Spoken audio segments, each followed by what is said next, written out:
15 do Evangelho de Lucas, dando continuidade onde nós paramos.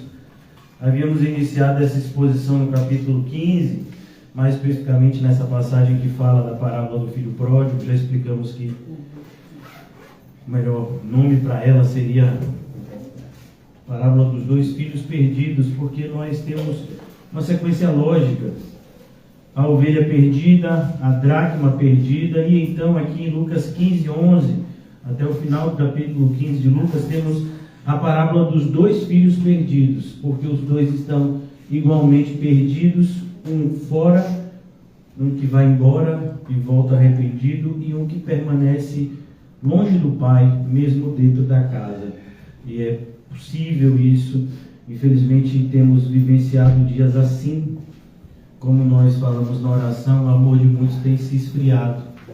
E as pessoas permanecem na igreja, mas sem nenhum tipo de amor, sem nenhum tipo de compromisso com Cristo, apenas cumprindo um ritual religioso que poderia ser cumprido em qualquer outra religião, mas muitos têm aderido ao movimento evangélico, tem se tornado um movimento influente por motivos que não são bíblicos. E a gente tem que estar atento a isso. Nós temos a palavra de Deus como lâmpada para os nossos pés, como luz para o nosso caminho, de maneira que o nosso sim e o nosso não devem ser sempre precedidos pela expressão está escrito. Toda a nossa argumentação naquilo que a gente faz, naquilo que a gente deixa de fazer, deve ser defendida também com essa frase: está escrito, assim diz o Senhor, e por isso assim fazemos, assim diz o Senhor, e assim por isso não fazemos. Nós, como cristãos, temos que nos admoestar o tempo todo em relação a essa certeza, porque a influência do mundo é muito grande e a fraqueza da nossa carne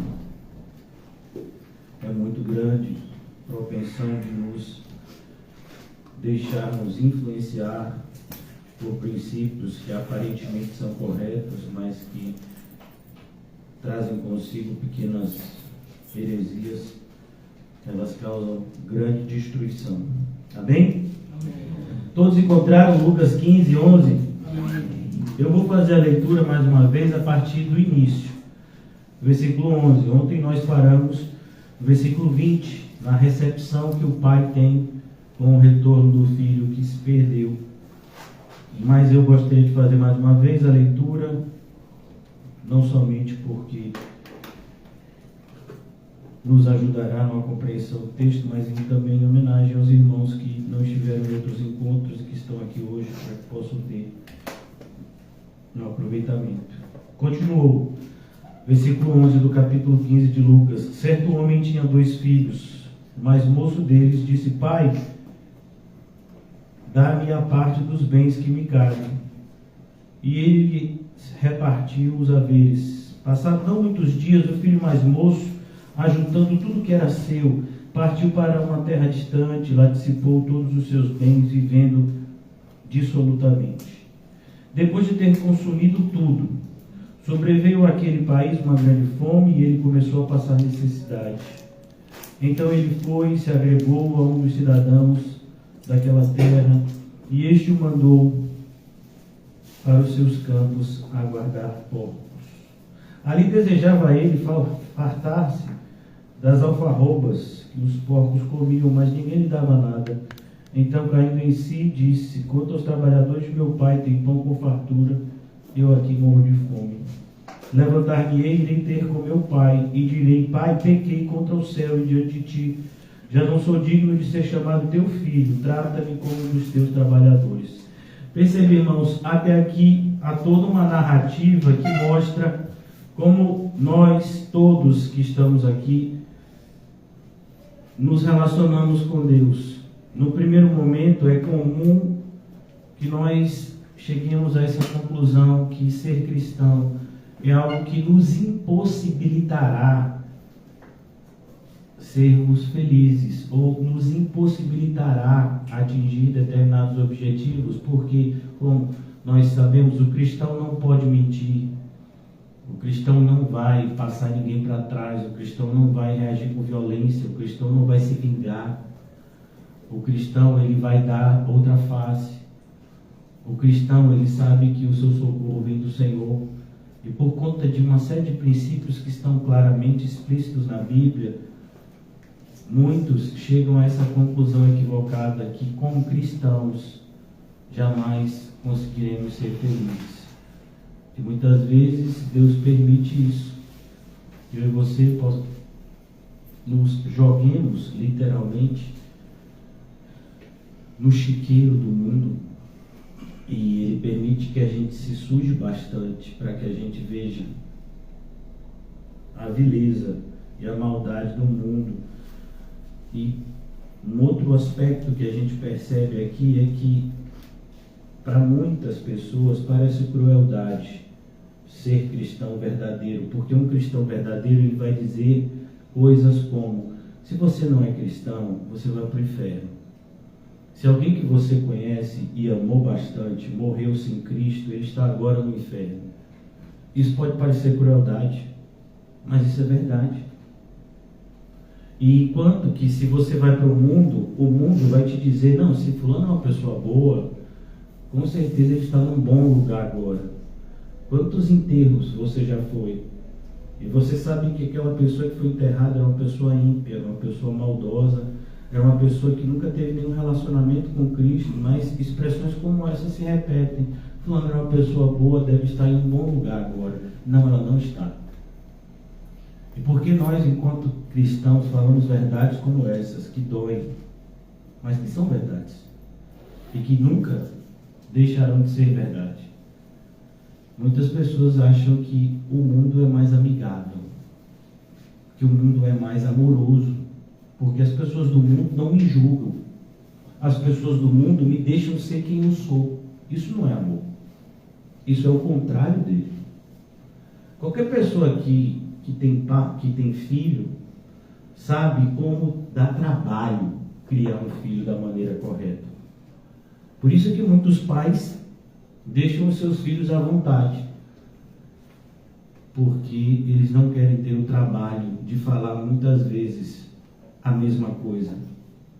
Eles não querem correr o risco de ter uma atitude correta, de exortar e corrigir o filho e de repente perder o amor do filho por conta de uma correção necessária e severa.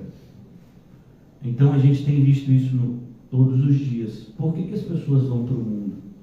Porque elas acham que o mundo é bom, mas ele não é.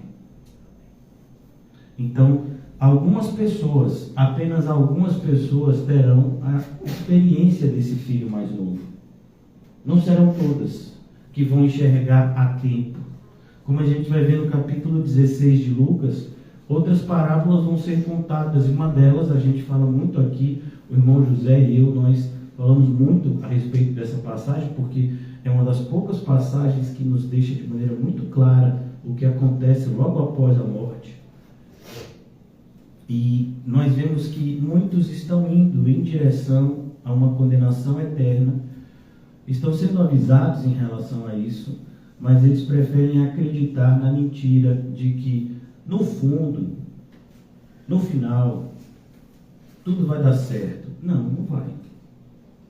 Se o começo não é certo, se o meio não é certo, o fim não será certo.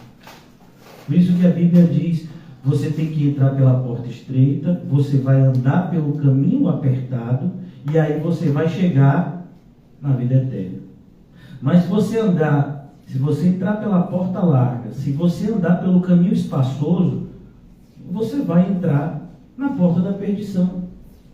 Perceba, não tem essa história, essa argumentação do mundo de que não, no fundo, no final vai dar tudo certo. Não, não vai.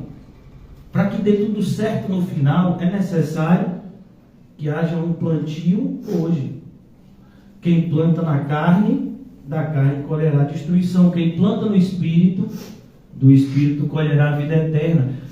Ação e reação são princípios que as pessoas até do mundo já aprenderam. mas muitos que se dizem cristãos insistem em não aprender. É por isso que o apóstolo Paulo, quando repreende um grupo específico que estava na igreja de Éfeso, enquanto Timóteo pastoreava, infelizmente esse grupo era formado por mulheres influenciadas pelo mundo, e ele disse: mulheres carregadas de pecado, que nunca aprendem. Elas estão sempre ouvindo a verdade, mas nunca aprendem. Então, a verdade, ela só traz benefício a você quando você obedece a ela. Se você não obedece à verdade, ela não traz benefício para você. Ela traz um anúncio de condenação. É como, por exemplo, a pessoa que tem o costume, né?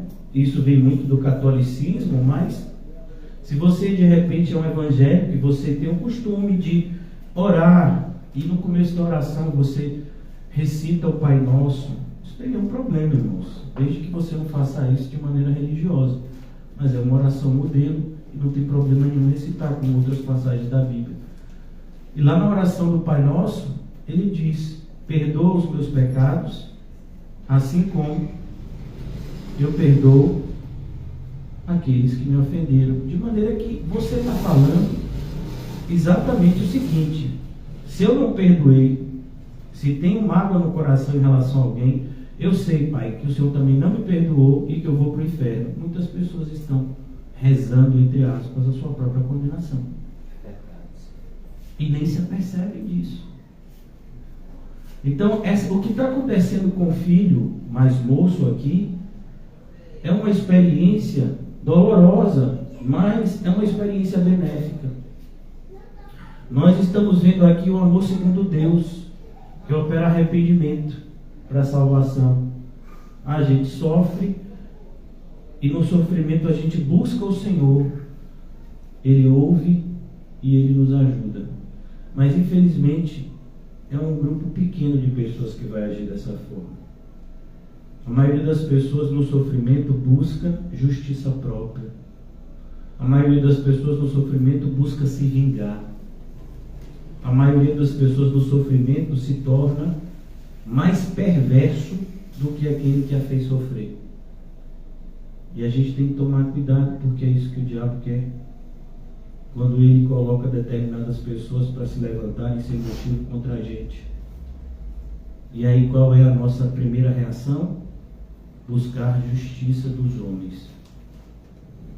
Quando na verdade a nossa primeira reação deveria ser orar para que o Senhor nos ajude a guardar o nosso coração dessas ofensas. Amém. Para que não sejamos dois perversos, um lutando contra o outro. Glória a Deus. E a gente sempre está ouvindo falar algum tempo atrás a respeito dessa guerra. Eu sempre uso isso como exemplo porque é algo que todos nós de alguma forma ouvimos pelos meios de comunicação. Então você olha e você vê realmente a atitude da Rússia é uma atitude errada. A Rússia invadiu um estado soberano que é a Ucrânia, mas do ponto de vista cristão os dois estão errados. Os dois se odeiam. Os dois, se tivessem a oportunidade, acabavam um com o outro. Não se engane, a Ucrânia é fraca do ponto de vista armamentista, ela não tem a mesma quantidade de soldados, não tem a mesma quantidade de recursos, mas não se engane, se ela tivesse, ela acabava com a Rússia. Assim como a Rússia, se pudesse, já tinha acabado com a Ucrânia. São dois perversos lutando entre si. Nós vivemos em um mundo que não tem mocinhos, só tem vilões. Mas alguns vilões foram alcançados pela graça. E uma vez que eles foram alcançados pela graça, eles não vivem mais na prática do mal, mas vivem agora como ex-vilões, tentando seguir o único herói da história, que é Cristo. Então nós seguimos os passos de Cristo, não porque somos bonzinhos, mas porque sabemos que Ele é bom. Então, à medida que a gente segue Ele de perto, nós temos comportamentos benignos, bondosos, longânimos, espirituais, como devemos ter. É isso que está acontecendo aqui. Voltando agora para o nosso texto, versículo 20. Esse óculos aqui, irmãos, é velhice mesmo, viu? Quando eu estou ficando assim nessa distância, a letra está ficando pequena. Levantando-se, foi para o seu pai, e vinha ele ainda de longe. Quando seu pai o avistou e compadecido dele, qual seria a postura de um pai no mundo? Você não vai passar perto da minha casa. Eu, particularmente, já tive a oportunidade de ver muito isso, porque durante algum tempo, a maioria dos irmãos sabem, nós tivemos, enquanto estávamos congregando na Boca do Rio, enquanto tínhamos uma sede alugada na Boca do Rio, nós também recebemos pessoas em estado de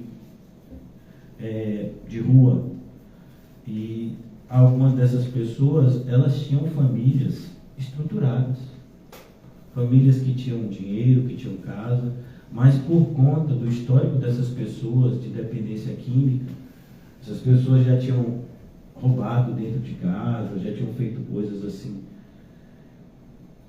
semelhantes a essas. Muitos familiares não só abandonaram essas pessoas, como se essas pessoas chegassem, eles mandavam ela embora.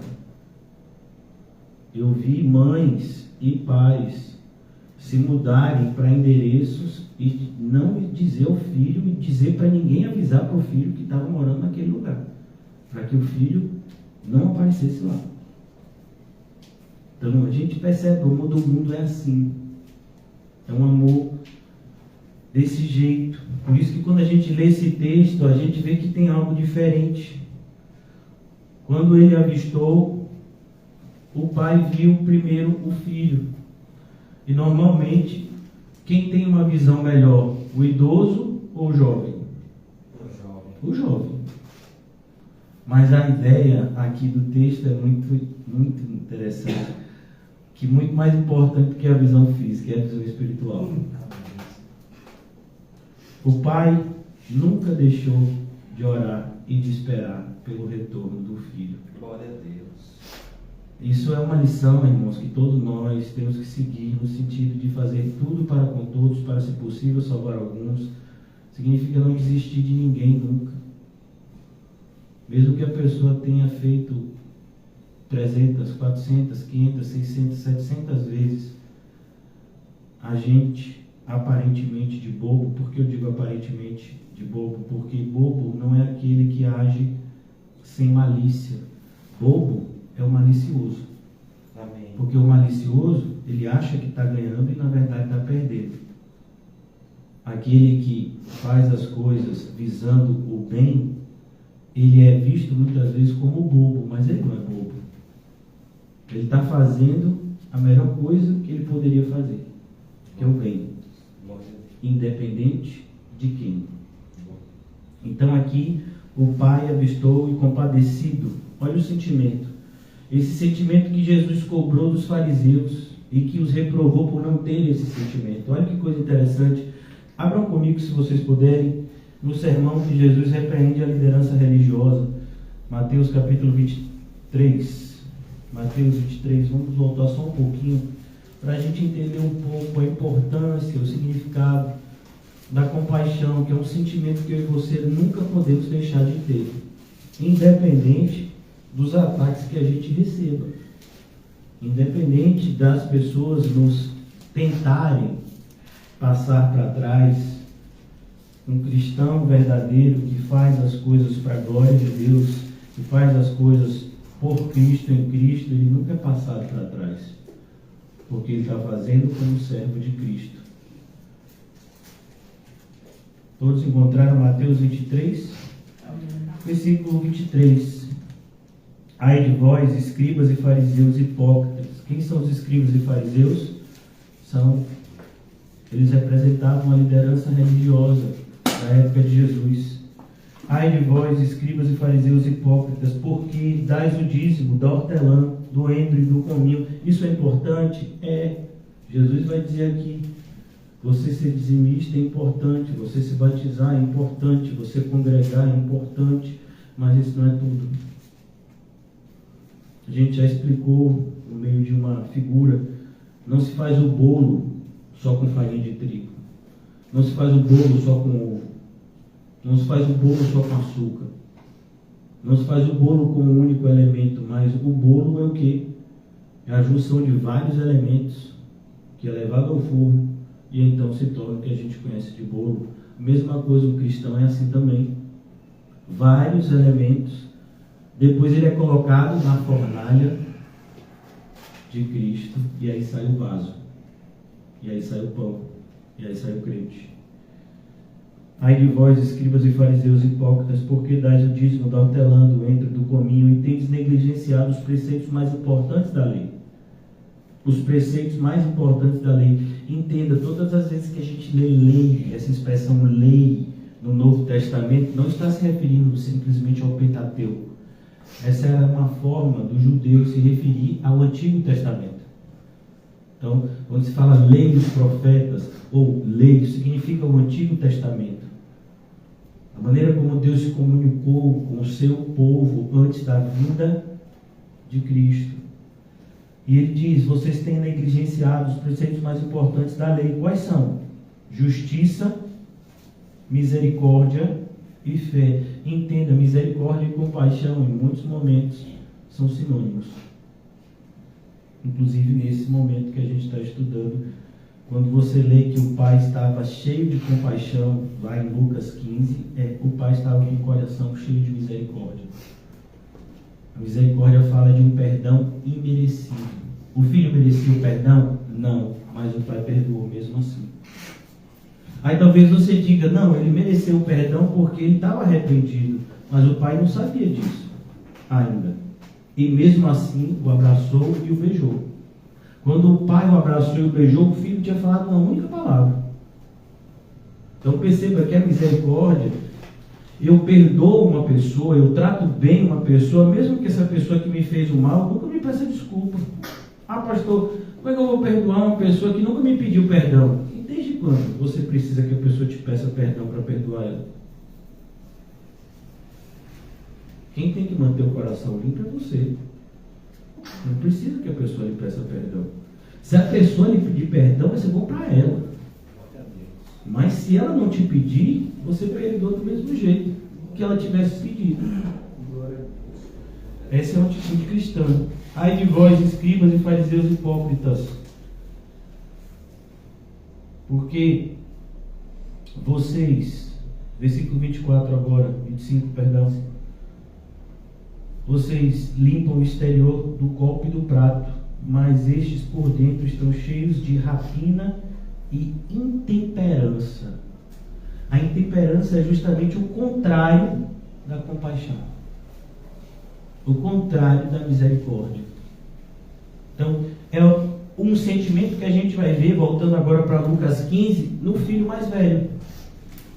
O filho mais velho não tem desejo nenhum de perdoar o irmão mais novo. Muito pelo contrário, está cheio de ódio no seu coração.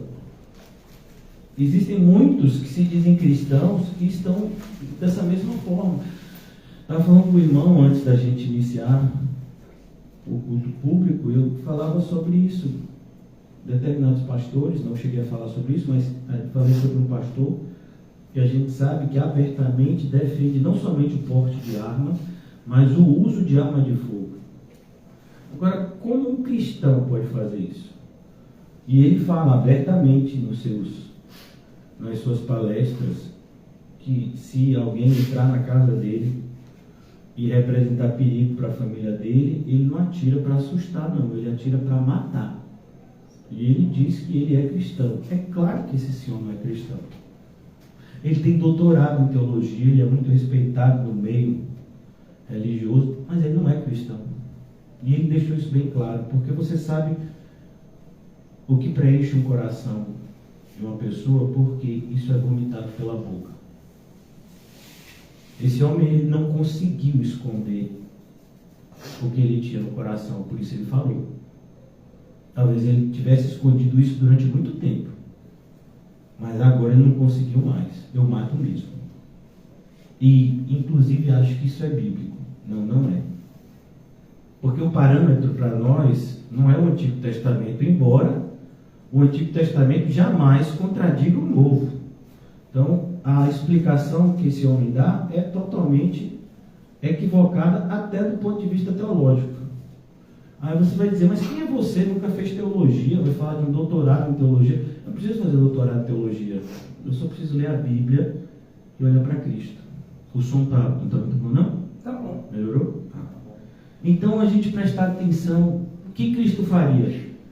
Alguém viu Cristo pegando em arma de fogo? Esses dias eu vi uma pessoa defendendo essa postura, dizendo, mas Cristo mandou a gente pegar espadas. Foi?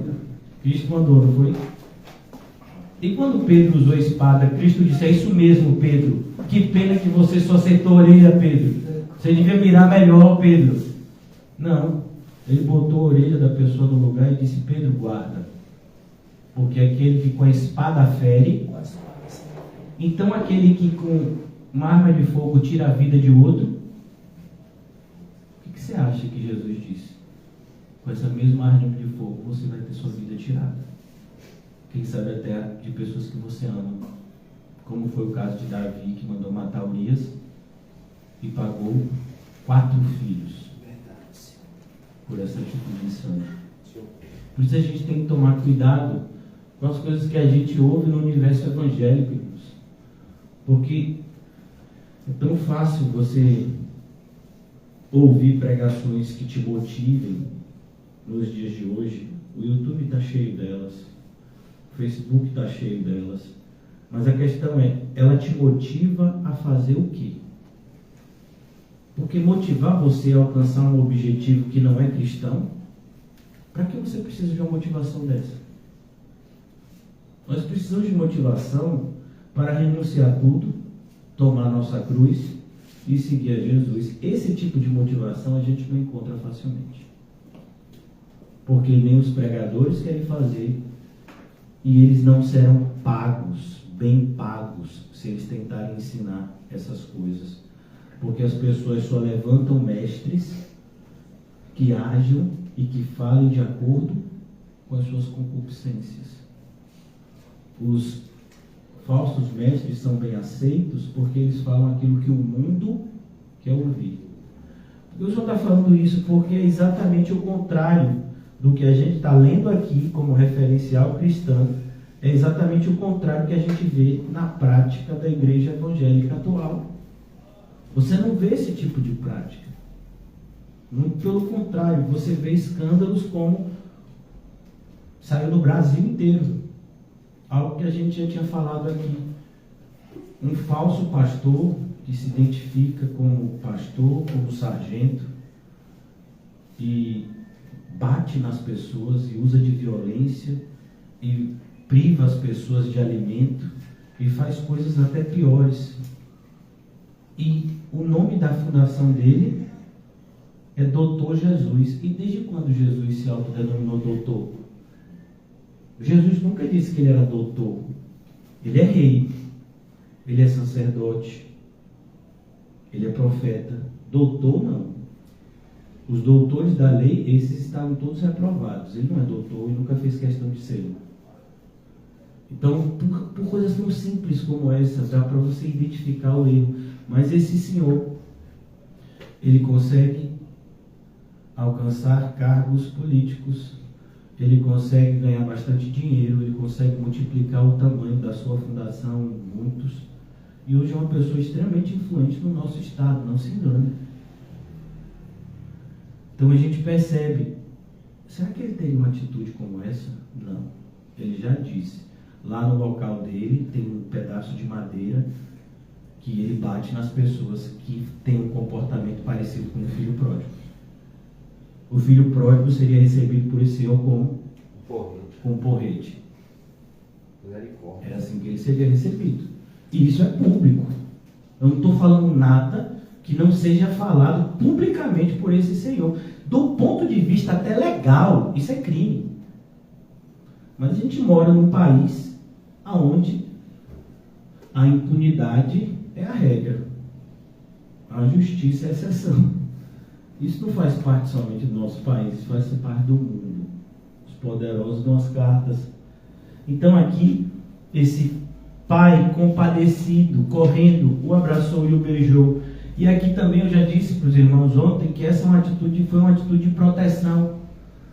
Porque O filho mais novo, quando ele toma essa atitude de sair e gasta toda a fortuna e volta, ele se torna uma vergonha até para o próprio vilarejo.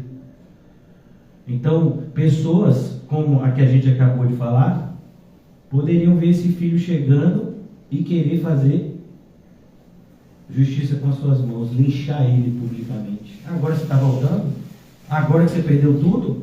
Não, você não vai vir para cá não, vá para outro lugar. Não venha trazer sua sujeira, sua vergonha aqui para a nossa cidade, para o nosso bairro, não. E o pai, então, ele toma essa atitude de correr, não somente demonstrando amor, mas mostrando também desejo de proteger o ser amado, que no caso é o filho. Por que isso é importante, irmãos? Porque parece até uma frase de efeito, mas ela é bíblica e muito pouco praticada, embora tantos digam com a boca e não pratiquem. Quem ama, cuida. Quem ama, cuida. Você fala isso, parece assim, né? Então uma pessoa do mundo diz, eu sei disso. Mas e quem faz? Quem faz isso? O irmão perguntou, o irmão que veio pela primeira vez, pastor, as pessoas que frequentam aqui o estudo, normalmente são pessoas que frequentam também, lá na terça-feira, frequentavam a Boca do Rio. Porque nós estamos toda segunda-feira aqui e esse estudo, embora seja um estudo bíblico como qualquer outro, mas o nosso foco aqui em Cosme de Faria, ele é mais evangelístico do que qualquer outro. Nós viemos para cá direcionados por Deus com o propósito de alcançar os perdidos que estão nesse lugar. Nós não temos uma igreja plantada aqui, como é o caso do Alto das Pombas. Nós temos esse espaço cedido apenas na segunda-feira. Nós fazemos uso.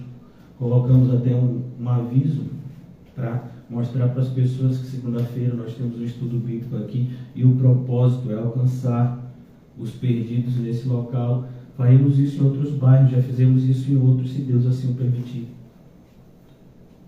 Por quê? Porque é o nosso chamado. Mas se as pessoas não vêm, mas a gente veio, e a gente está sendo abençoado. E quem dera mais pessoas da igreja do Alto das Pombas, se é que a gente pode dar essa divisão, que já é errado, porque a igreja é uma só. Mas se mais pessoas estivessem aqui, seria muito mais proveitoso para elas. Seria motivo de alegria para nós também. Então, é importante a gente entender que o fato de eu estar num lugar na segunda não impede de eu estar num lugar na terça ou na quarta. Porque se tem algo que eu preciso, é ouvir a palavra de Deus. Amém. Nós precisamos muito de sabedoria. Amém. Principalmente, irmãos, nos dias atuais, onde é tão fácil se enganar. E é tão difícil fazer o que é certo. Verdade. Eu ouço isso de pessoas sinceras todos os dias. Pastor, como é difícil fazer a escolha certa. E é por isso que a gente precisa tanto estudar a Bíblia, orar, reuniões como essa. Porque o Senhor mantém reuniões como essa. Porque Ele sabe como os eleitos precisam de alimento, que é a palavra de Deus, para que sejam edificados e possam perseverar até o fim. Para que não haja inconstância da nossa parte. Hoje eu estou quente, amanhã eu estou frio, amanhã eu estou morno, depois eu estou quente de novo. Não, tem que haver uma constância para que a gente dê frutos. Então aqui, versículo 21, agora voltando ao nosso texto e entrando nele propriamente dito, já vou concluir. Hoje a gente tem batismo, amém? Amém. Glória a Deus. E o filho lhe disse: Pai, pequei contra o céu. Olha que coisa linda. Uma das coisas que eu quero que você preste atenção é que a frase do filho mudou. Você lembra que quando o filho voltou, ele estava preocupado com o quê? Com que até hoje a gente teve um exemplo prático. Você lembra que um irmão chegou aqui hoje, não foi, David? Ele está um pouquinho cansado, ele fechou os olhos. Então, quando ele chegou, ele disse que estava com o quê, David? David, quando você chegou hoje, você estava com o quê? Fome. E você queria comer o quê? um pão. Está vendo? O filho mais novo também. O que foi que ele falou?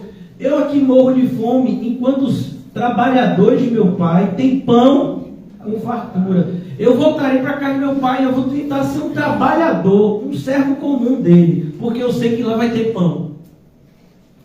Mas essa atitude do pai, de tanto amor, que o filho nem esperava, mudou o coração do filho. É por isso que o apóstolo Paulo, ele diz: olha, crente, eu tenho um conselho para você. Busque conhecer o amor de Cristo, mesmo sabendo que ele excede todo o nosso conhecimento. Quanto mais a gente busca conhecer o amor de Cristo por nós, mais a gente fica, meu Deus do céu, que grande esse amor. Aleluia. Que a gente está pensando que vai tomar uma chacoalhada e ele vai lá e dá um copo de água. Oh, Deus, obrigado. Depois ele dá a chacoalhada, mas antes ele dá um copo de água. É um amor que excede. Ele excede o entendimento. E ele, compadecido, correndo, abraçou, beijou. E o filho lhe disse: pai, eu pequei contra o céu. Olhe, eu pequei contra Deus. E pequei diante de ti. Já não sou digno de ser chamado teu filho. E ele para aqui. Mas a frase inicial não era essa. A frase inicial está no versículo 18. Vamos voltar um pouquinho? Levantar-me-ei, irei ter com meu pai. E lhe direi: pai, pequei contra o céu e diante de ti. Já não sou digno de ser chamado teu filho. Trata-me como um dos teus trabalhadores. Ele engoliu essa parte. Por quê? Porque a atitude do pai constrangeu ele. Ele sentiu tanto amor da parte do pai, que ele sabia que falar o que ele ia dizer aqui poderia ser até uma ofensa. Nunca esse pai iria tratar o filho como servo. Porque para o pai, o filho nunca deixa de ser filho. Está fazendo alguma coisa de errado? Corrige. Mas filho é filho. Por isso nós falamos ontem do capítulo 12 de Hebreus, como a correção dói, como muitas vezes a gente até tem essa sensação de que vai desmaiar, de que não vai suportar a correção de Deus, mas é prova de amor. Porque a gente é filho e ele corrige, e quem é filho, ele corrige com a severidade e a seriedade que o pecado que a gente cometeu precisa. A correção de Deus é proporcional à dureza do coração que vai ser corrigido. Se a gente se arrepende, a correção é uma. Se a gente insiste no erro, a correção é outra.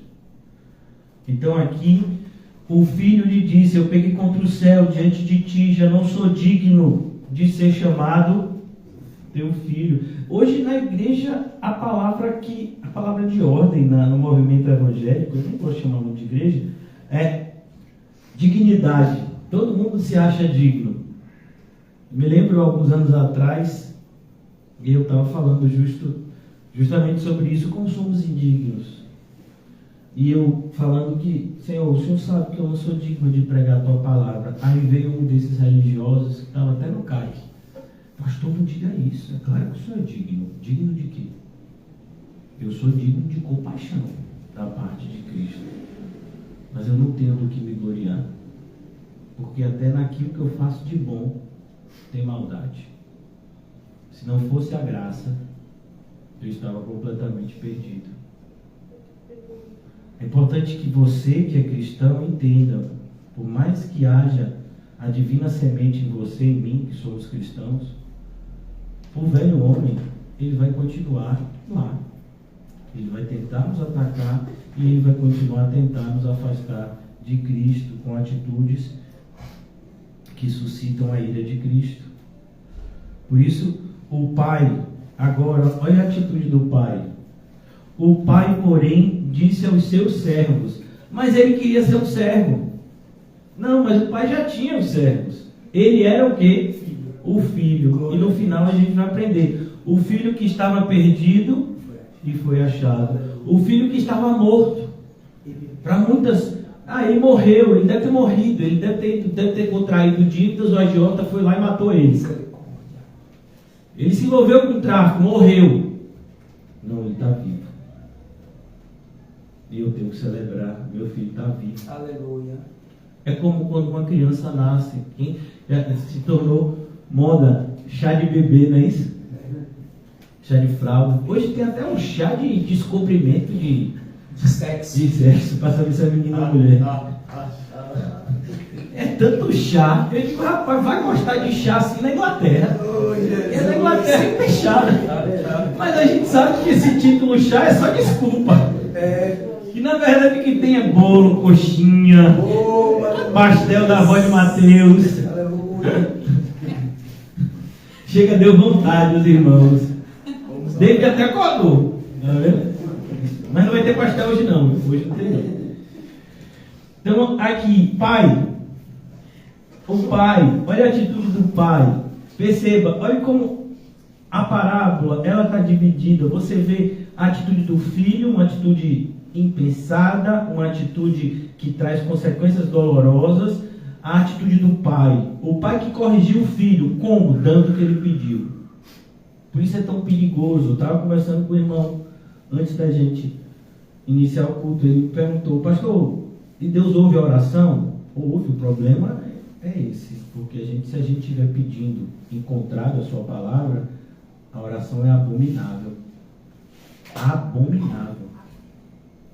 Não é só que Deus ouve a oração, Ele ouve e odeia o que Ele está ouvindo. Por isso a gente tem que saber o que pede. Em Tiago vai dizer, vocês pedem e não recebem, porque pedem para satisfazer. É como eu já ouvi alguns irmãos dizendo, ô pastor, eu quero ganhar um dinheirinho que é para poder ajudar mais na igreja. Aí eu digo, como é a história?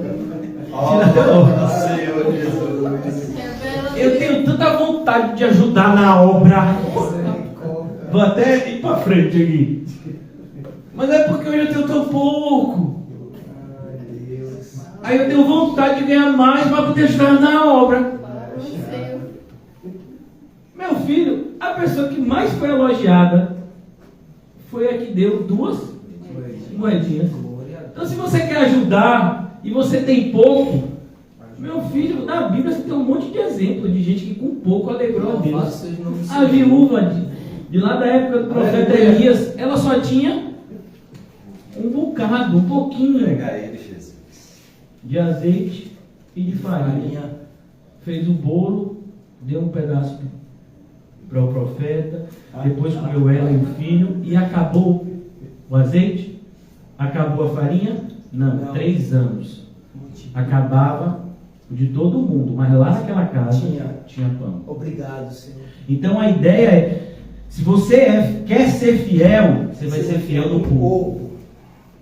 E se Deus quiser que você tenha muito e seja fiel, Ele vai lhe proporcionar. Glória a Deus. Mas essa desculpa de que eu preciso de mais para poder me tornar uma pessoa generosa, isso vem de um coração ganancioso. Por isso a gente tem que tomar muito cuidado, porque, irmãos, por mais que você ainda não tenha se apercebido, e é muito comum a gente se enganar, Deus não é bobo. Deus não é enganado. Ele sabe de toda a verdade. Ele sabe inclusive a intenção do coração. Por isso você e eu podemos correr o risco de fazer algo até que do ponto de vista externo todo mundo aplauda, mas Deus reprova, porque sabe que aquilo foi feito mediante interesse. Então a gente tem que tomar muito cuidado. Não basta fazer a coisa certa, tem que ser da forma certa e com a intenção certa. Olha como é difícil ser cristão. O ímpio, se fizer a coisa certa, meu filho, é aplaudido, vai aparecer no Fantástico. Mas se o crente faz a coisa certa da forma errada, reprovado por Deus. Se o crente faz a coisa certa pela motivação errada, reprovado por Deus também. Percebe? Ser crente é isso. Por isso o pai, ele dá um exemplo de ser cristão. Pai, disse aos seus servos, versículo 22, já concluindo. Hoje a gente tem batismo, é o que vai acontecer com minha irmã. Quando ela for batizada, eu creio que o arrependimento é verdadeiro. Glória a Deus. Já está havendo uma transformação na vida dela e a partir de hoje vai ter mais ainda. Porque a atitude de Deus é essa aqui. Assim como esse pai traz depressa a melhor roupa. Você e eu, nós não fomos criados nos costumes judaicos. Mas essa parábola de Jesus, ela foi pregada baseado num pano de fundo de costumes judaicos. Então, roupa naquela época, até hoje, né? Hoje tem roupas que são caríssimas. Mas naquela época, a roupa era um artigo caro. E a melhor roupa da casa era a do pai. O pai está pegando a sua roupa e está dando para o filho. Pega a melhor roupa da casa. Ele podia pegar qualquer roupa, o filho estava imundo. Qualquer roupa para o filho ia ser maravilha. Mas a atitude é que eu quero demonstrar o quanto eu te amo. É por isso que quando a gente lê Romanos, mais especificamente capítulo 8, no dia que a gente compreender metade, não, 10% do que aquele texto significa, a gente vai ler o capítulo 8 todo de joelho e chorando. Só o finalzinho do capítulo 8. Aquele que deu o seu próprio Filho por amor a nós, como não nos dará juntamente com Ele todas as coisas? O dia que você entender 10% dessa verdade, você passa a noite inteira chorando. Porque você conheceu o amor de Deus, que excede o conhecimento. Você chora, como Deus me ama assim? Como Deus me ama desse jeito? Ele deu o seu próprio Filho e diz que me dará todas as coisas que eu tiver necessidade. Meu Deus do céu, para mim, que não vale o pão que como. Quanto mais você tem consciência de quem você é, maior vai ser a sua compreensão do amor que Deus tem por você. Glória a Deus. Por isso que hoje em dia as pessoas não compreendem o amor de Cristo, porque elas têm... É uma expressão que eu vi hoje de novo, e eu uso quase todo dia, é aquela expressão que chama amor próprio, né? É comum o mundo me ensinar coisas como: se você não te amar, ninguém vai te amar. O cristão não. O cristão, ele acredita: ninguém vai me amar como o Cristo me ama, nem eu. Amém. A gente não usa esse jargão do mundo. Se você não se der valor, ninguém vai te dar valor. Não. Se Cristo não me der valor, nenhum valor que eu tenha vai me livrar do inferno. Glória a Deus. Essas são as frases que os cristãos tiram da Bíblia quando leem corretamente. Mas infelizmente a gente percebe que o movimento evangélico tem se distanciado da verdade e abraçado uma mentira muito perigosa, que é acreditar que o homem, longe de Cristo, tem algum valor. O pai, porém, disse: trazei a melhor roupa. Como? Como é que o servo vai trazer a melhor roupa? Depressa. Olha como Deus age. A atitude, porque é importante você se arrepender logo. Porque há uma proporção. Achegai-vos a mim, e eu me achegarei a você. Assim, quando você vem ao Senhor, o Senhor vai a você. Como você trata o Senhor é a maneira como o Senhor vai lhe tratar. Trazei depressa a melhor roupa, vestiu. Ele devia estar tão fraco, irmãos, em virtude da viagem e de tudo que ele passou. Ele desejava comer comida de porcos e ninguém lhe dava nada. Você já imaginou como esse jovem não chega fraco, debilitado? Vestiu, ponde-lhe um anel no dedo. Você sabe que o anel simboliza a família, simbolizava o símbolo. Cada família tinha o seu brasão. Era assim que se assinava antigamente, não é como hoje que cada um tem sua assinatura. Então a assinatura antigamente era um brasão. Você tinha era uma espécie muito parecido com a cera da vela, quando ela está para ser queimada. E aquilo dali você pegava o anel e fazia assim. Era como se você estivesse assinando um documento. Então as famílias que tinham condições, elas tinham o seu brasão. E assim como o pai, os filhos tinham o mesmo brasão, porque eles levavam o nome da família. E aqui é o pai dizendo, ele é meu filho. Ele não vai ser tratado como um servo, ele não vai ser tratado como um filho de segunda categoria. Ele vai ser tratado como filho, e para um pai, todo filho é igual.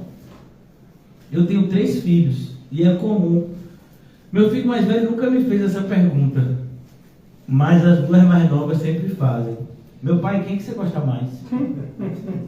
E a minha resposta é sempre a mesma, dos 3. Amém. Não, meu pai, você gosta mais do mais velho, que a gente chama ele, né, carinhosamente de Biso, porque ele tem sobre o último nome dele é bisneto. Ele tem o mesmo nome que eu sou neto, ele é bisneto, dando continuidade ao nome da família. E as pessoas, não, você ama mais Biso. Não, eu amo os 3, da mesma forma, porque é assim que o pai tem que ser.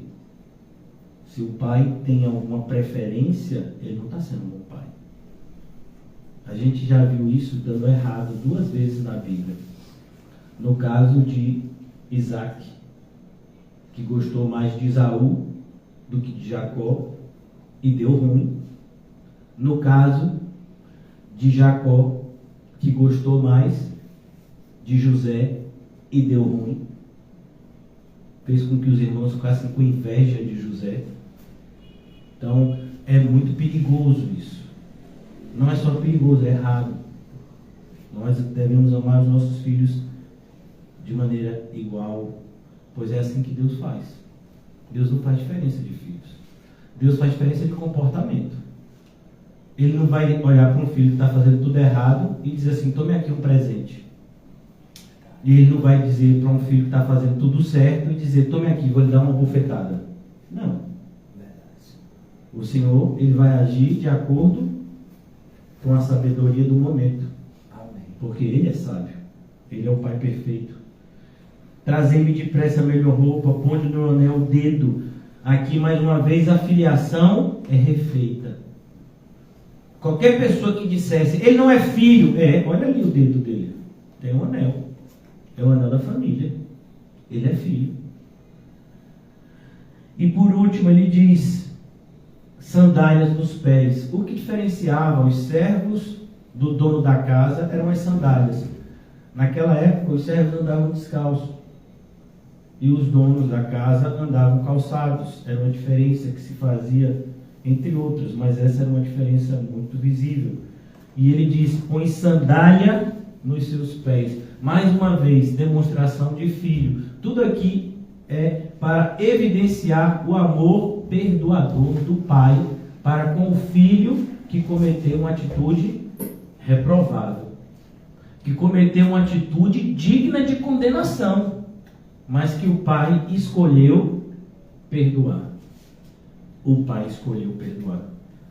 Deus não é obrigado a aceitar o nosso pedido de desculpa, mas ele escolhe perdoar aqueles que ele mesmo dá o dom do arrependimento. Mas a gente nem sabe, só vai saber disso depois que já está arrependido. No processo a gente acha que aquele arrependimento é nosso, e parece ser, porque de fato a gente sente dor pelo mal que a gente fez, não pela consequência do mal, porque isso é remorso.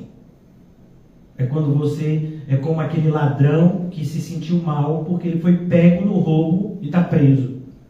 Mas se ele tivesse roubado 100 vezes e não fosse descoberto, ele se sentiria bem. Ele podia até parar de roubar. Já roubei 100 vezes, já estou bem, vou roubar mais. Mas não teria nenhum tipo de sentimento ruim. Muito pelo contrário. Iria se vangloriar, roubei 100 vezes, nunca foi pego, não tem nenhuma prova contra mim. Mas o arrependimento é quando você tem nojo do pecado e não da consequência dele. Então aqui o pai trata como um filho, pois esse filho entende como ele agiu de maneira translocada. E agora, o que a gente já tinha visto nas 2 outras parábolas, a gente vê agora de forma mais literal. Nas 2 outras parábolas, eu vou fazer a leitura do versículo 7. Haverá maior júbilo no céu por um pecador que se arrepende do que por 99 justos que não necessitam de arrependimento. Então aqui é a festa. É a festa que tem quando um pecador se arrepende. Aleluia. E olha que coisa, mais uma vez aqui faz parte do costume judaico. Olha, o pai podia matar, a gente podia, vamos imaginar, nós aqui somos poucas pessoas. Para satisfazer a fome, eu sei, né, que alguns irmãos comem mais do que outros. Mas vamos imaginar que a gente vá aqui na esquina, se na esquina tivesse, e a gente comprasse 2 galetos grandes. Ô, glória! Sabe, aqueles galetos grandes. Que aí tem, que vem com aqueles acompanhamentos, né? Farofa, feijão tropeiro, batata frita, quem gosta, ela chega a dar um pulo ali, né? Vinagrete, é que mais saudável. Aleluia! Né? Então, se a gente comprasse isso, já dava para fazer uma festa, não dava? Dá. Somos aqui, eu acho que a gente tem 1, 2, 3, 4, 5, 6, 7, 8, 9, 10, 11, 12, 13, 14, 15 pessoas. Quantos galetes? 3 galetos, né? Pronto. 3 só? Rapaz. Uns 4 galetos, sabe? Depois dessa declaração do irmão José, uns 4, já dá. Pela fé. Pela fé. Se a gente comprasse, né? Fosse lá em São Felipe e comprasse um carneiro. Ô, glória! O carneiro assim, ele pesa o quê? Uns 40 quilos? Essa faixa? Deve ser, né? 40 quilos. Reginho, você conhece mais carne? Carneiro não pesa tudo, não? Deve se tiver gordinho, pastor. O carneiro gordinho, pronto. Então, mas assim, irmãos, se vamos imaginar 30 quilos de carne, dá para sustentar vocês? Se somos 15, seria 2 quilos de carne para cada um. No meu caso, assim, no caso de José vai ser 4, porque o pastor não come carne, ele vai pegar minha porção. Então, dá ou não dá? É carne ou não é, meu filho? E quem vai tratar tudo é Reginho. Coitado do bichinho. Carne de carneiro derrete, né? Olha para isso. Eita Deus. Pastor, por que eu estou falando dessas coisas? Pastor, essa hora eu com fome. Porque eu quero te mostrar que essa festa aqui foi para toda a aldeia. Glória. Não foi uma festa que ficou restrita à casa. Aleluia. Uma festa que foi. Não, chama os servos, vai vir um irmão mais velho e eu aqui, a gente vai fazer um jantar para receber o seu irmão bem. Não, o pai quis fazer uma festa para que toda a aldeia entendesse que o filho voltou. Glória a Deus. E que seria tratado de novo como filho. Aleluia. Por isso que ele diz aqui, ó, trazei-me e matai um novilho cevado. Isso é um boi. Oh, Cevado, irmão, significa gordo. Oh, Deus. Reginho, um boi gordo é uns quantos quilos de carne, Reginho? É muita carne. É muita carne. Pra comer carne até um dia. Aí Reginho vai dizer, pastor, eu vou ter que chamar uns 3 amigos meus açougueiros para me ajudar no corte, porque eu sozinho, para pegar um boi cevado, vai ser, né? Então, olha que coisa interessante. É um boi cevado. Por quê? Porque a festa vai ser grande. É toda a aldeia que vai vir. Se lembra também? Por que começou essa discussão? Porque Jesus estava entrando na casa de publicanos e pecadores. Um desses publicanos, quem foi? Mateus. Mateus fez um grande banquete e chamou os seus amigos publicanos também e outras pessoas que eram rejeitadas pelos religiosos para vir para esse jantar que ele dá. E Jesus vai naquele jantar e prega e os fariseus ficam com raiva. Então, quando você é crente, quando alguém se converte, isso é algo para a gente celebrar. Aleluia.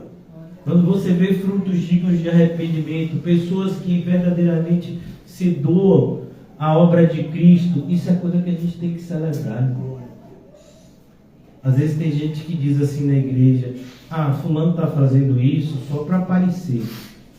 Algumas pessoas fazem para aparecer, mas outras pessoas fazem porque são crentes, e a gente como crente devia se alegrar e motivar aquela pessoa para que ela continuasse fazendo o bem. Tão poucas pessoas querem fazer o bem hoje em dia, e eu vou repreender uma pessoa que quer fazer o bem.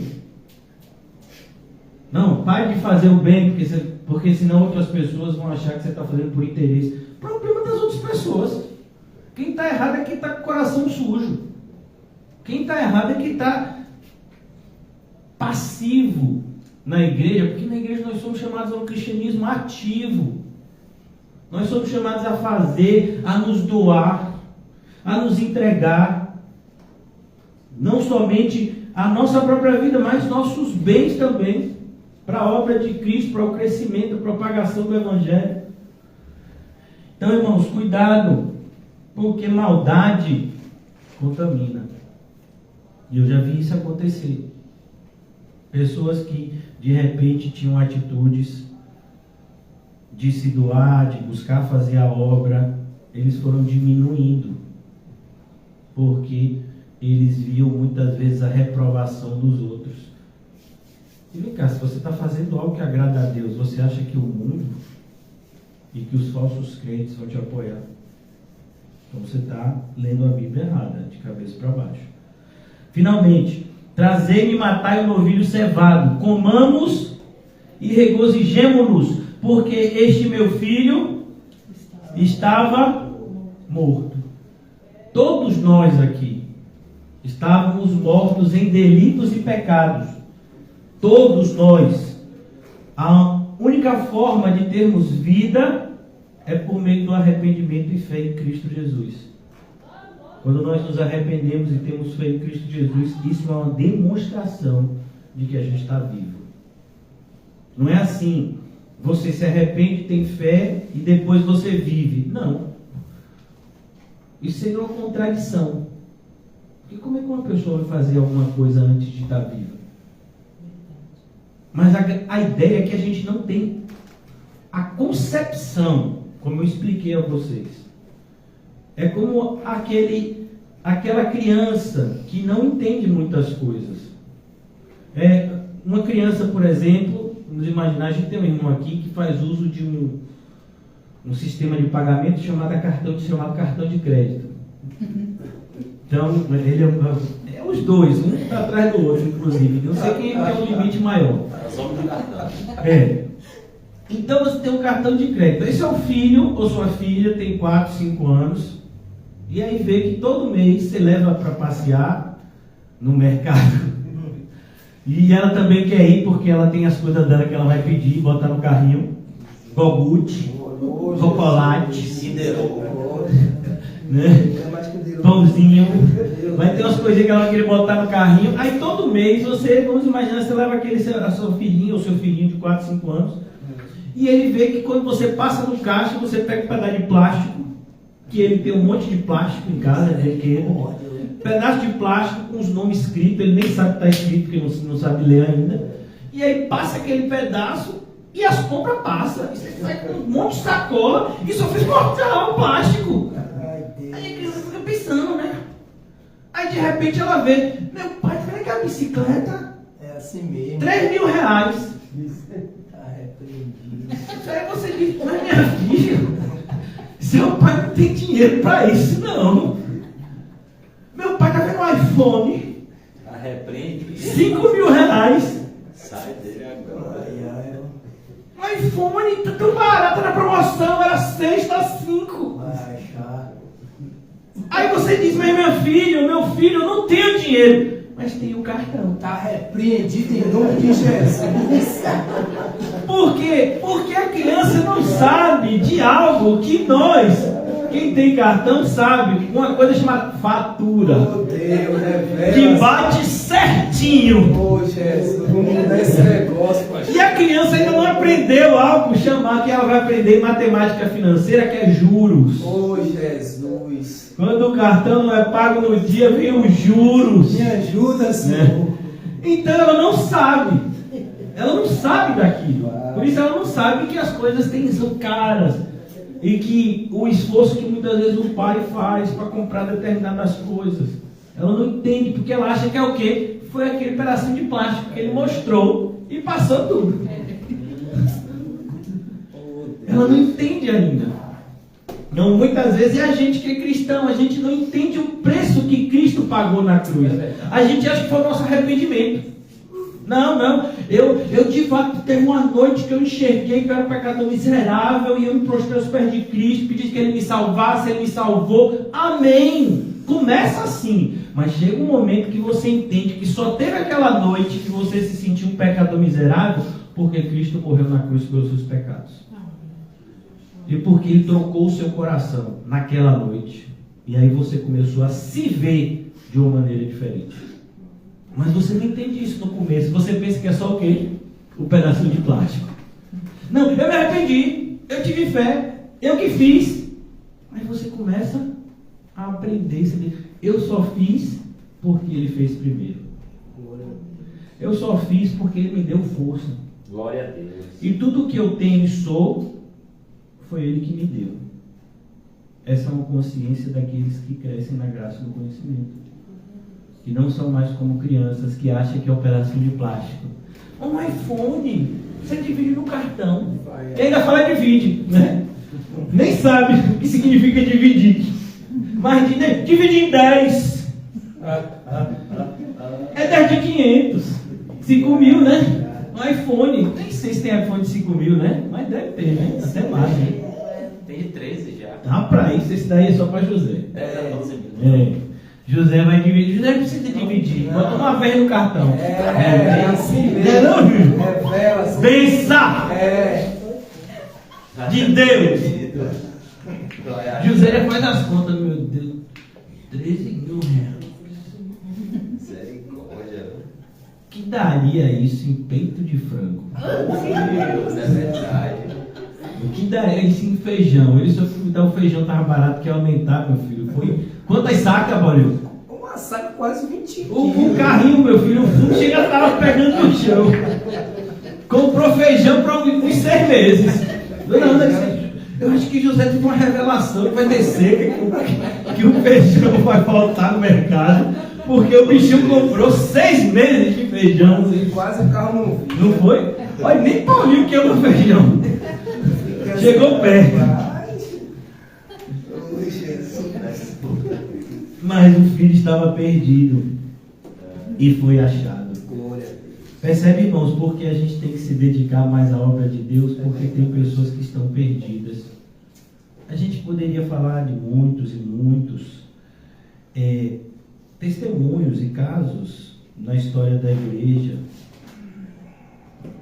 mas a gente tem os da Bíblia, que nos dão muito mais amparo.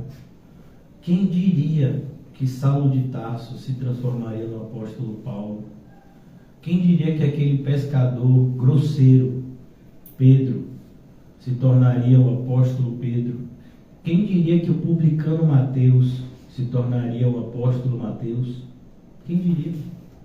Quem diria que aquele jovem chamado João Marcos se tornaria o autor do Evangelho de Marcos e um obreiro aprovado, sendo que no começo ele não suportou o que era ser missionário? Então, olha que coisa, a gente tem tantos exemplos na Bíblia. A primeira pessoa a ver Jesus ressurreto, todos nós sabemos, Maria Madalena. A mulher que Jesus expulsou 1, 2, 3, 7 demônios. Meu filho. Eu fico imaginando com medo, né? Claro que com medo. Mas se eu encontrasse Maria Madalena para evangelizar, eu não sei se eu tinha condição, não. Ia ser muita oração, jejum, pedindo, oh Deus, me dá graça. Mas uma mulher tem 7 demônios. Jesus evangelizou essa mulher, ela creu. E se tornou uma obreira aprovada. Então, a gente precisa ter mais fé, irmão, porque se a gente não tiver fé, a gente não vai conseguir perseverar na obra de Cristo. Se a gente não tiver fé, a gente vai ver as coisas por vista. E a gente ou vai se frustrar, ou vai se desviar do caminho. Somos chamados a viver por fé. A gente só celebraria uma festa dessa se a gente tivesse uma visão espiritual para ver isso. Muitas vezes a maldade, e eu quero concluir, a maldade, ela tem feito a gente o quê? Perder a esperança. Ninguém vai se converter. Para que esse negócio de ficar plantando igreja? Não tá bom as voltas das contas. Já tem um estudo aqui em Corre de Faria, a gente já está em 2 lugares. Por que mais? Por que evangelizar mais? Para que fazer mais? Não, que nada. Quem tiver que ver, vai ver. Quem tiver que vir, vai vir. A gente já faz tanto. Não, a gente faz tanto. A gente faz muito pouco. Eu faço muito pouco. E eu espero que a gente não perceba isso tarde demais. Porque a Bíblia fala que no céu há alegria. E eu creio nisso. Mas, irmãos, eu fico imaginando um cristão que chega no céu e ele tem muitas vezes essa sensação que podia ter feito mais. Por isso, tantos alertas que o Senhor Jesus nos dá. Olhe, aproveite o seu tempo. Não para você juntar tesouro na terra, mas no céu. Compre bolsas que não se desgastem. Ele vai dando mais e mais alertas. Ele vai nos dando mais e mais exemplos. Aí vem os apóstolos e a gente vê homens e mulheres que largam tudo para seguir a obra de Deus. E a gente, irmãos, nem sempre vai precisar abandonar tudo, mas com certeza a gente vai ter que abandonar e renunciar a muitas coisas. E a gente ainda não está fazendo isso. Verdade, Jesus. Então a minha esperança nessa noite é que haja da parte do Senhor uma abertura dos nossos olhos, como que escamas caindo, como foi no caso de Paulo, para que a gente possa enxergar o mundo da maneira certa. Que mais bem-aventurado é dar do que receber. Que fazer as coisas para a glória de Deus é muito melhor do que ter o aplauso dos homens. Que conta que dinheiro aqui na terra, se não for usado para a glória de Deus, será invariavelmente usado para a maldição nossa. Pois só existem essas duas possibilidades. Mas isso só pode ser feito pelo olhar da fé. Que o Senhor nos ajude. Antes da gente fazer a oração final, eu queria que o irmão José batizasse a nossa amada irmã. Amém? O irmão José é o batizador oficial. Ele é o nosso batista. Salve, Redinho vinha também, Redinho. Vocês dois. Para minha irmã não ficar com tanta vergonha. Ela não vai ficar com vergonha, ela está fazendo o que é certo. Glória a Deus. Amém. Amém. Vem, Redinho. Aleluia, Senhor. Minha irmã. Aleluia. Pronto, minha irmã Genise, você se arrepende dos seus pecados e confessa a Cristo como o único Senhor e Salvador da sua vida? Sim. Eu te batizo em nome do Pai, do Filho e do Espírito Santo. Aleluia. Amém. Redinho, ó Deus, obrigado por esse presente, por esse privilégio. Quantos e quantos encontros a nossa irmã esteve aqui. Quantos e quantos encontros o Senhor falou com ela, Senhor. E chegou o dia onde as fortalezas foram derrubadas, que o teu Espírito triunfou no coração dela. E ela declara publicamente que ela é tua e o Senhor é dela. Aleluia. E nada vai poder mudar. Glória a Deus. Como nós aprendemos hoje sobre a filiação. Quem é filho de Deus é filho de Deus. E Deus, como Pai, cuidará dos seus filhos para sempre. Que assim seja na vida da nossa amada irmã, Senhor. Ajuda também o irmão Reginho a dar um bom testemunho em casa. E que os dois, a partir de hoje, se edifiquem mutuamente. Pois agora ambos são crentes, caminham no mesmo caminho, estão indo em direção ao mesmo destino, que é a vida eterna. Maravilha, Senhor. Um casal que passa os dias junto aqui na terra, como marido e mulher, e que passará a eternidade no céu como irmãos em Cristo. Ó Deus, abençoa esse lar, abençoa a filhinha dele, Senhor. Toda a família deles sejam alcançados também com a tua graça. Ó Senhor, que o testemunho deles nesse bairro, juntamente com o de Rita e de Calmon, seja instrumento, Senhor, nas tuas mãos poderosas, para que perdidos sejam achados e haja festa no céu, como aprendemos na noite de hoje, Senhor. Obrigado por essa oportunidade prática, Senhor. Falamos sobre a parábola do filho que volta para casa. E o Senhor bem sabe que a gente não tinha programado nada disso. Mas o Senhor programou que seria no dia de hoje, Glória a Deus. diante dessa palavra, que a minha irmã anunciaria Glória a Deus. a confissão pública dela, Senhor. Obrigado, Senhor, por mais uma vez demonstrar o Teu poder nas nossas vidas, na Tua obra, nos motivando a fazer de tudo para com todos, para, se possível, salvar alguns, entendendo que a glória de Cristo deve ser o nosso fim supremo. Pois todas as vezes que fizermos as coisas para a glória de Cristo, nunca nos frustraremos, nunca seremos derrotados. E todas as vezes seremos recompensados, pois o Senhor sempre recompensa aqueles que se entregam a Ele. Obrigado, Senhor, por esse dia. Abençoa minha amada irmã, sua família, todos que estamos aqui, Senhor, e nos dá uma noite repleta de graça e paz nos Teus braços. Em nome de Jesus, amém e graças a Deus. Amém, irmãos? Vamos isso mutuamente com o movimento santo. Glória! Saudade, Reginho? Amém.